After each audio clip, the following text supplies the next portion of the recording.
Aujourd'hui les amis, dans cette vidéo, je vais vous parler de 5 anecdotes les amis dans lesquelles je vais réagir avec vous. Alors je vais mettre la story time, enfin les story time juste ici. Et du coup si vous voyez que je regarde en bas de temps en temps, c'est parce que j'ai tout noté, j'ai tout préparé pour ne rien oublier les amis. Alors avant de commencer la vidéo, n'hésitez pas à vous abonner s'il vous plaît, ça fait vraiment beaucoup plaisir pour m'encourager à faire d'autres vidéos guys, tout simplement. Donc les amis, on commence tout de suite avec la vidéo. Alors les amis, pour la première anecdote, on va parler d'école. Enfin, vraiment, cette story time m'a vraiment touchée parce que ça parle quelque chose de sensible tout simplement. Donc on va savoir c'est quoi la dinguerie les amis pour la première anecdote. Ça parle d'école et du coup elle dit, je ne sais pas trop, j'étais en quatrième quand mes amis se sont retournés contre moi. Donc ça c'est vraiment pas des amis en fait, elle explique. Hein. Et du coup elle dit, pour se moquer, pour me frapper, pour m'harceler. Pendant 5 mois, j'ai vécu la solitude, le mépris, le dégoût, l'incompréhension, l'harcèlement et la dépression. Donc franchement les amis, voilà, l'harcèlement, qu'est-ce que ça fait? Ça fait tout simplement tomber quelqu'un en dépression, mais ça peut aller bien pire les gens. Ça peut aller bien pire. Elle pourrait se suicider carrément, quoi. Il y a des gens qui se suicident pratiquement tous les jours à cause de l'harcèlement, quoi. Donc ça, c'est vraiment quelque chose qui ne devrait même plus exister.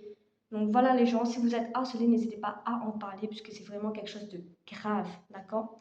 Donc ça, je ne cautionne vraiment pas du tout. Donc j'imagine si quelqu'un vient m'harceler ou harceler mes enfants ou harceler quelqu'un de ma famille, franchement, c'est vraiment pas cool quoi. Pensez à ça pour les gens qui harcèlent les personnes quoi. Ensuite, elle dit, du coup, dans son histoire, car oui, à cause de ces petits, oui, elle a bien fait de dire ces petits.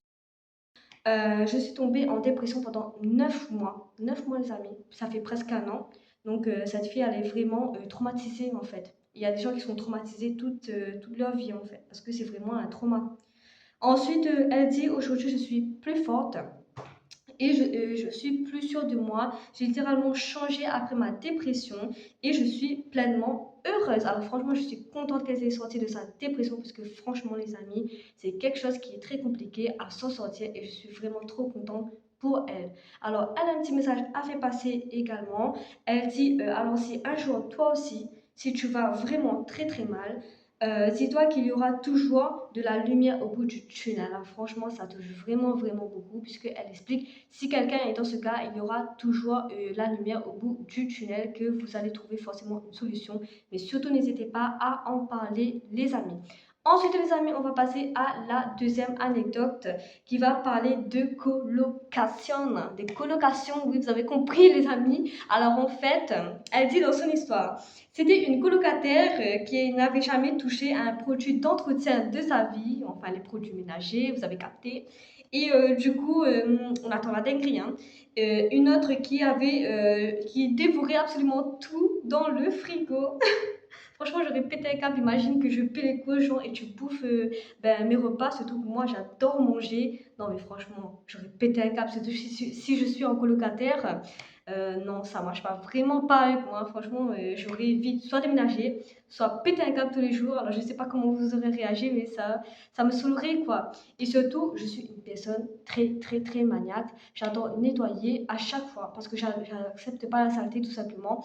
Et du coup, alors si la première meuf également n'arrive pas à nettoyer, c'est vraiment le bazar chez elle en fait. Là, je la comprends parfaitement les amis.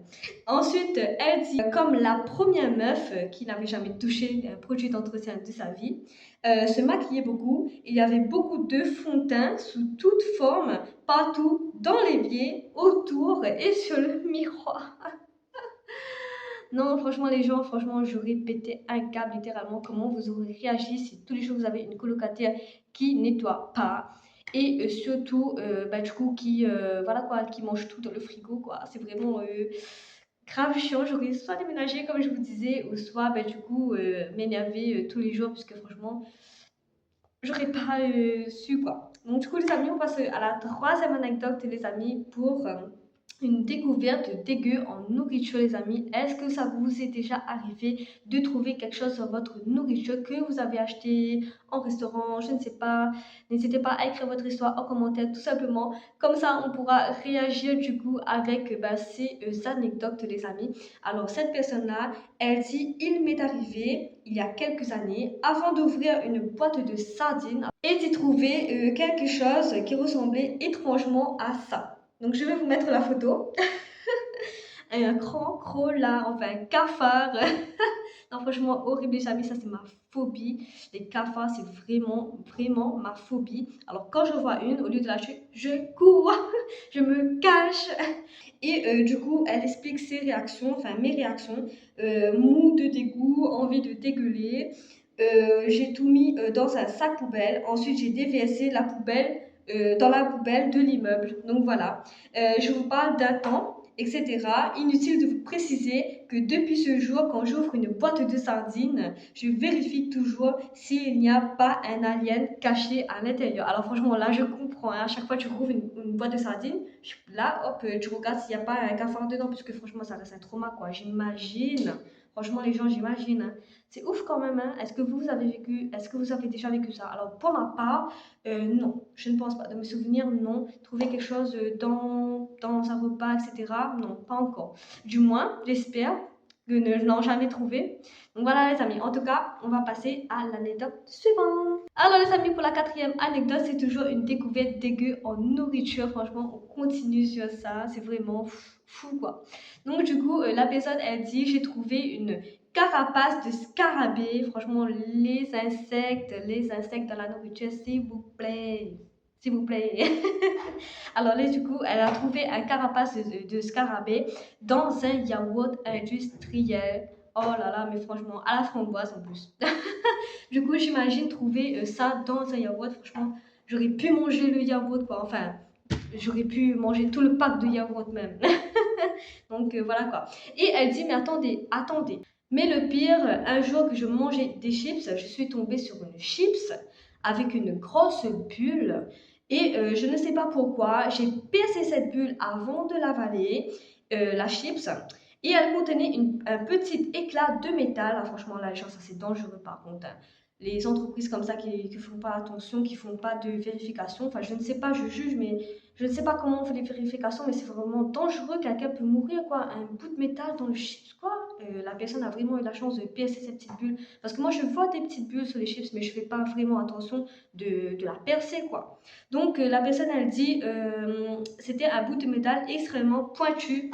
En plus, un petit triangle équilatéral de 5 mm de côté, comparable à un morceau de scalpel. Franchement, les amis, un scalpel, quoi, ça aurait pu le trancher la gorge, quoi. Franchement, c'est dangereux, les amis. Hein. J'ai eu la chance ce jour-là. Alors oui, tu as eu vraiment de la chance, hein, puisque franchement, si je serais tombée là-dessus, j'aurais plus jamais mangé de chips de ma vie, quoi. Enfin, j'espère de ne pas en trouver, parce que je mangerai plus de chips. Donc les amis, là, quand je vais trouver une bulle dans un chip, je vais percer, hein, je vais penser à cette histoire. Franchement, c'est fou, quoi. Je sais pas s'il y a des vérifications ou quoi dans les trucs d'aujourd'hui, mais franchement, c'est vraiment dangereux. J'ai beaucoup entendu d'histoires, de trucs retrouvés dans les nourritures. C'est abusé. Donc ensuite, les amis, on va passer à l'anecdote suivante. Alors, pour l'anecdote suivante, c'est encore une découverte dégueu en nourriture, les amis. Alors, on continue sur ça. Alors, du coup, le truc le plus dégoûtant que j'ai trouvé, c'est un poil crôlé. Bon, un poil, bon, c'est pas que ça me dégoûte pas, mais bon, comparé à le truc de scalpel, comparé à un croque-rolade dans une boîte de sardines, non mais voilà quoi, bon, un poil crôlé, bon. Pas compliqué d'imaginer d'où il pouvait bien provenir. C'est pas que je n'aime pas les poils, bon, qui aime les poils des autres. Mais dans mon assiette, dans un restaurant. Non, ça c'est vrai. Bon, j'avoue, c'est vrai que si je trouvais un poil quand même d'une autre personne dans mon plat au restaurant, ça m'aurait dégoûté. Mais après, franchement, j'aurais plus avoué si c'était un grand cola, voilà quoi. Alors, quelles sont vos anecdotes du coup en nourriture? J'aimerais bien savoir les amis si vous avez eu des histoires de ce genre quoi. Donc voilà les amis, c'était tout pour les 5 anecdotes. Franchement, je me suis bien amusée. J'étais triste aussi pour la première histoire d'harcèlement, les amis. Comme je vous dis, l'harcèlement pour moi, c'est quelque chose qui ne passe pas. Et du coup, les amis, on se retrouve dans une prochaine vidéo avec d'autres prochaines story time. Donc ça, c'est sûr, n'hésitez pas à commenter si vous avez des questions à me poser. N'hésitez pas à mettre un j'aime pour la vidéo et n'hésitez pas à partager cette vidéo au max, max, max et à vous abonner. Surtout, ça me ferait beaucoup plaisir, les amis. Et voilà, je vous fais de gros bisous et on se retrouve à la prochaine pour une nouvelle story time. Bye bye!